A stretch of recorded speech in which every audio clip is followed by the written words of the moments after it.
வணக்கம். குட்டி பிள்ளைங்களா, நம்ம இன்னைக்கு ஒரு கதை பார்க்க போறோம். என்ன கதைன்னு சொல்லவா?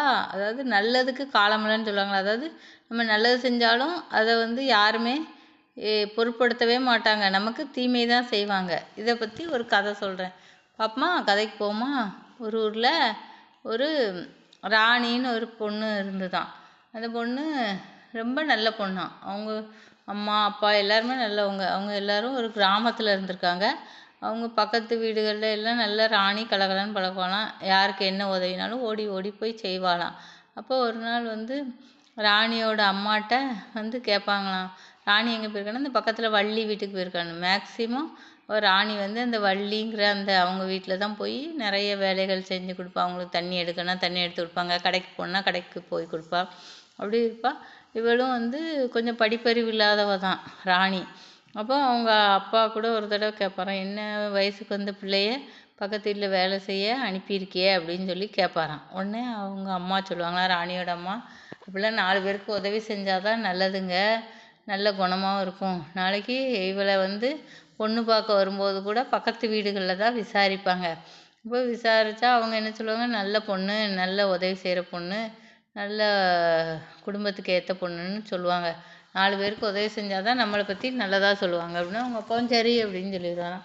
அப்புறம் ராணி அவள் கடமைகளை தவறாமல் செய்வாளாம். யாருக்குனாலும் உதவி செய்வாளாம். மேக்சிமம் அந்த வள்ளி அக்காவுக்கு தான் நிறைய உதவி செய்வாளாம்.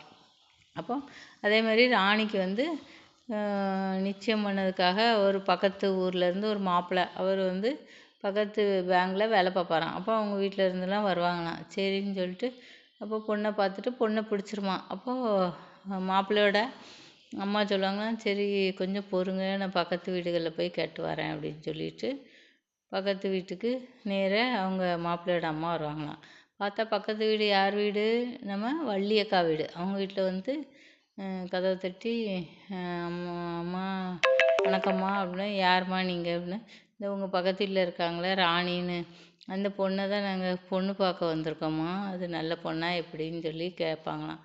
அப்போ அந்த வள்ளி அக்கா, வாங்க உள்ளே வாங்க உட்காருங்க, தண்ணி குடிங்க அப்படின்னு சொல்லிட்டு சொல்லுவாங்களாம் மெதுவாக. அவங்க ஹஸ்பண்டும் இருப்பாராம், வள்ளி அக்கா ஹஸ்பண்ட். அப்போ நான் சொன்னேன்னு சொல்லிடாதீங்க, அந்த பொண்ணுக்கு குணம் காணாது, ஒருத்தருக்கும் ஒரு உதவியுமே செய்ய மாட்டா, ரொம்ப திமிரு பிடிச்சவா அப்படின்னு சொன்னோன்னே இந்த அம்மாவுக்கு மூஞ்சி மாறிடுமா. அப்படியா, சரிம்மா நான் வாரேன் அப்படின்னு சொல்லிட்டு போயிடுவாங்களாம். அப்புறம் அங்கே ராணி வீட்டில் அந்த மாப்பிள்ளையோட அம்மா சொல்லுவாங்களாம், சரி நாங்கள் ஊருக்கு போயிட்டு உங்களுக்கு நாங்கள் தகவல் சொல்லி விடுதோன்னு சொல்லிட்டு போயிடுவாங்களாம். அதோடனே வள்ளியோட ஹஸ்பண்ட் இருப்பாராம். அவர் என்ன வள்ளி இப்படி சொல்லுதா, அந்த பொண்ணு நல்ல பொண்ணு, எப்போ பார்த்தாலும் நமக்கு உதவி செய்யுமே, நீ என்ன இந்த மாதிரி சொல்லிட்ட அப்படின்னு சொன்னோன்னே அவங்க அந்த வள்ளி சொல்லுவாளாம், நீங்களும் அறிவில்லாமல் பேசாதீங்க, அவள் நல்ல பொண்ணு தான் எனக்கு தெரியும். இப்போ நம்ம நல்ல பொண்ணுன்னு சொன்னால் உடனே அவளுக்கு நிச்சயம் ஆகி கல்யாணம் முடிஞ்சு போயிடுவா. நமக்கு இந்த சின்ன சின்ன வேலைகள்லாம் யார் செஞ்சு தருவா? நமக்கு வேலை செய்ய ஒரு அடிமை சிக்கிட்டா. அதனால் நம்ம யார் கேட்டாலும் நான் இப்படி தான் சொல்லுவேன், அவளுக்கு கல்யாணம் முடிஞ்சது தள்ளி போனால் நமக்கு நல்லது தானே, நமக்கு கூட கொஞ்ச நாள் அவள் அடிமை மாதிரி வேலை செய்வா அப்படின்னு சொல்லிட்டு சொல்லுவாளாம். இதை கேட்டோன்னே ஹஸ்பண்டுக்கு ஒரு மாதிரி கஷ்டமாயிருமா, என்னன்னு போ அப்படின்னு சொல்லிடுவாராம். அங்கே ராணியோட அம்மா தவிச்சிட்டு இருப்பாங்களா, ஐயோ இந்த மாப்பிள்ளை வீட்டில் ஒரு பதிலும் சொல்லலையே அப்படின்னு சொல்லிட்டு. இந்த பிள்ளைங்களா, இந்த கதையிலேருந்து என்ன தெரியுதுன்னா, நம்ம ஒன்று நினைக்க இன்னொருத்தங்க ஒன்று நினைக்காங்க. அதாவது நம்ம 4 பேருக்கு நல்லது செஞ்சால் நம்மளை பற்றி நல்ல விதமாக சொல்லுவாங்க, நாளைக்கு நமக்கு நன்மை நடக்கும்னு நினைக்கிறோம். ஆனால் எங்கே நம்ம எவ்வளோ தான் நன்மை செஞ்சதை விட நம்ம மற்றவங்களுக்கு உதவி செய்ய செய்ய அவங்க நம்மளை பற்றி தப்பாக தான் நினைக்காங்க. இதுக்கு தான் பேர் நல்லதுக்கு காலம் இல்லைன்னு அர்த்தம். அதனால் நம்ம யார் எப்படின்னு தெரிஞ்சு அவங்களுக்கு மட்டும் உதவி செய்யணும். புரிஞ்சுதா? நன்றி, வணக்கம்.